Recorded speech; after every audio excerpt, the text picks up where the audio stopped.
మిత్రులారా నమస్తే. Cockroach Janata party ఇది ఆన్లైన్లో ఆవిర్భవించి ఆన్ రోడ్కి వచ్చి దేశం నలుమూలలా కూడా చుట్టుముడుతున్నటువంటి వాతావరణం గురించి మనం రోజు మాట్లాడుకుంటున్నాము. ఈరోజు ఈ వీడియోలో నాకు ఒక చిన్న ఎందుకో ఒక సందేహంతో కూడినటువంటి ఒక భయం అయితే వ్యక్తమవుతుందండి. నిన్న లక్నోలో జరిగినటువంటి కాక్రోచ్ జనతా పార్టీ ఆధ్వర్యంలో జరిగినటువంటి యువతీ యువకుల ఆందోళన చూస్తే ఒక చిన్న అనుమానం వ్యక్తమవుతుంది. ఒక పక్క మహద్ ఆనందం కూడా కలుగుతుంది. ఏమిటయ్యా అంటే అసలు ఢిల్లీలో జంతర్ మంతర్లో జరిగిన దానికంటే కూడా పూణేలో ఇంకా బీభత్సంగా యువతీ యువకులు అక్కడ ఏకమయ్యారు. ధర్మేంద్ర ప్రధాన్ రాజీనామా చేయాలి. Only one demand. పూణేలో జరిగిన దానికంటే కూడా నిన్న లక్నోలో యూపీ మొత్తం దద్దడిల్లిపోయింది. ఎంతమంది వచ్చారో అంతమంది వచ్చారు. అందరూ కూడా ఆ లక్నో పరిసర ప్రాంతాల నుంచి వచ్చినటువంటి యువతీ యువకులే. అసలు వాళ్ళ ఉత్సాహం, వాళ్ళ ఆగ్రహం, వాళ్ళ ఆక్రోశం, వాళ్ళ ఆవేదన ఇసుక వేస్తే రాలన్నటువంటి స్థితిలో అక్కడ యువతీ యువకులు గుమిగూడారు. ఒకటే ఒక్క నినాదం, ధర్మేంద్ర ప్రధాన్ నువ్వు రాజీనామా చేయాలి అని. అయితే ఆ క్రిక్కిరిసిన యువతీ యువకుల జన సందోహంలో నాకు కలిగినటువంటి భయం ఏమిటి అంటే Abhijit Dipke, cockroach Janata party founder ఎవరైతే ఉన్నాడో అభిజిత్ దీప్కే వచ్చేసరికి విపరీతంగా ఎగబడ్డారండి. మీడియా వాళ్ళు, కార్యకర్తలు, బయట నుంచి వచ్చిన వాళ్ళు అతన్ని అసలు ఆ గుంపు నుంచి బయటకు తీసుకురావడానికి అసలు పద్మవ్యూహం కంటే ఎక్కువగా అందరూ కూడా చాలా తంటాలు పడాల్సి వచ్చింది, పోలీసులతో సహా. అసలు ఎవరు మీడియా వాళ్ళు, ఎవరు పోలీసులు, ఎవరు కాక్రోచ్ పార్టీ కార్యకర్తలు, ఎవరు బయట నుంచి వచ్చారు, ఎవరు యాంటీ సోషల్ ఎలిమెంట్స్ అక్కడ ఉన్నారు ఏంటో తెలియదు. కానీ ఒకానొక సందర్భంలో ఆ గుంపులో చిక్కుకుపోయినటువంటి అభిజిత్ దీప్కే చేయి పట్టుకొని ఒక అమ్మాయి, నేహ అనే అమ్మాయి, అతన్ని బయటకు తీసుకురావడానికి ఎంత ప్రయత్నించిందో, ఒకానొక టైంలో ఎలాగైనా మంచినీళ్ళు అని చెప్పేసి దాహంగా కూడా వాళ్ళు అరిచినటువంటి పరిస్థితి. ఈ పరిస్థితి చూస్తే కాక్రోచ్ జనతా పార్టీ నిజంగా యువతీ యువకుల ఆగ్రహానికి అద్దం పడుతుంది నిజమే.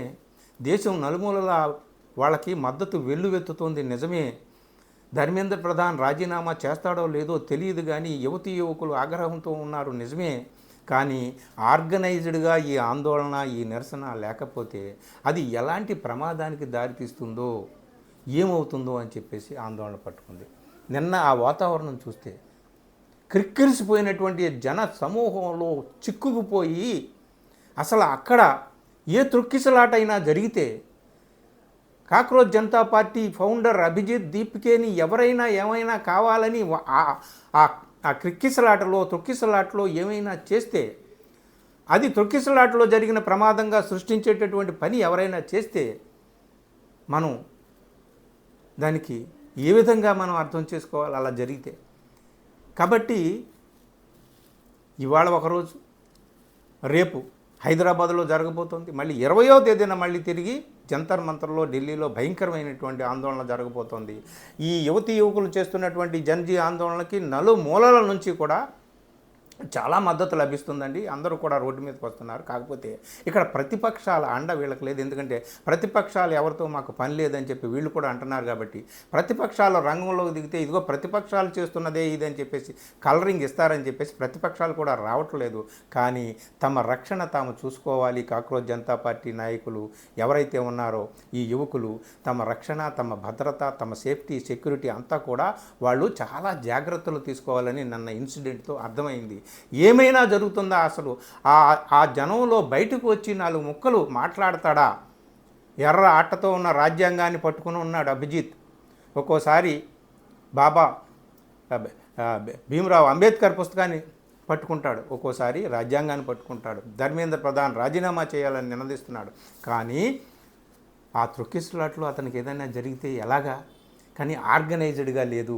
ఆర్గనైజ్ చేసుకోవాలి, ప్లాన్డ్గా ఉండాలి, వ్యూహాత్మకంగా ఉండాలి. అప్పుడే యువతీ యువకులు ఏమైనా సాధించగలుగుతారు. వాళ్ళు చేస్తున్నటువంటి డిమాండ్ని సాధిస్తారో లేదో తెలియదు కానీ దాని ప్రభావం అయితే చాలా చాలా చాలా చాలా విస్తృతంగా ఉంటుందండి. చిన్న చిన్న పిల్లవాళ్ళు కూడా ఎదురు తిరిగేటటువంటి పరిస్థితి ఈ రోజున వచ్చింది. సిబిఎస్ఈలో 3 పిల్లలు ప్రభుత్వ అవినీతిని బయటపెట్టారే, అలాగా ఎక్కడ పడితే అక్కడ కాక్రోచ్ జనతా పార్టీ ప్రభావంతో యువతీ యువకులు బయటకు వస్తున్నారు, ఆన్లైన్లో వస్తున్నారు. అనేక రకాలుగా వాళ్ళ కళ్ళ ముందు కనిపించినటువంటి అన్ని అవకతవకలని, అవినీతులను అన్నింటినీ కూడా బయటపెడుతున్నారు. ధైర్యంగా ముందుకు వస్తున్నారు, భయపడట్లేదు ఎవరని కూడా. సో అలాంటి గొప్ప స్థితిని తీసుకొచ్చినటువంటి, కనపడనటువంటి ప్రభావం చూపించేటటువంటి విప్లవాన్ని తీసుకొచ్చినటువంటి Cockroach Janata party founder Abhijit Dipke కానీ ఇతర నాయకులు, ఇతర రిప్రజెంటేటివ్స్ ఎవరైతే ఉన్నారో వాళ్ళందరూ, ప్రతినిధులు ఎవరైతే ఉన్నారో వాళ్ళందరూ కూడా తమ జాగ్రత్త తాము తీసుకోవాలి. అన్ని రాష్ట్రాల్లోనూ ఎక్కడికి వెళ్ళినా సరే పక్కాగా ప్లాన్డ్గా వ్యవహరిస్తే మంచిది. లేకపోతే చాలా దుర్మార్గమైనటువంటి శక్తులు చుట్టూ వస్తున్నాయి.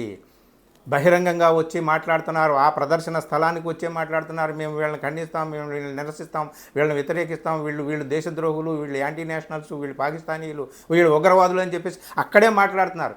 ఎవరు ఏం చేసినా అప్పుడు మనం ఏం చేయగలం? కాబట్టి యువతీ యువకులకు నా విన్నపం ఏమిటి అంటే, ఈ కాక్రోచ్ జనతా పార్టీకి సంబంధించిన నిరసనలు, ప్రదర్శనలు ఎక్కడ జరిగినా సరే పక్కా ప్లాన్డ్గా చేసుకోండి. ఎవరి రక్షణ వాళ్ళు చూసుకోండి. చాలా జాగ్రత్త. మీ చుట్టూనే మీకు కనిపించని గూండాలు మీ కార్యకర్తల రూపంలోనే మిమ్మల్ని చుట్టుముట్టి ఉంటారు. మిమ్మల్ని ఏమైనా చేసేటటువంటి అవకాశం ఉంది. అది నాకు నిన్న ప్రదర్శన చూసిన తర్వాత, ప్రదర్శనలో చిక్కుకుపోయినటువంటి అభిజిత్తుని చూసిన తర్వాత నాకు అనిపించింది. సో నా సూచన, నా సలహా ఈ కాక్రోచ్ జనతా పార్టీ నిర్వాహకులకు వెళ్తుందో లేదో తెలియదు. ఒక్కళ్ళైనా సరే దీన్ని మీరు వాళ్ళకి చేరవేస్తే చాలా సంతోషం. Thank you.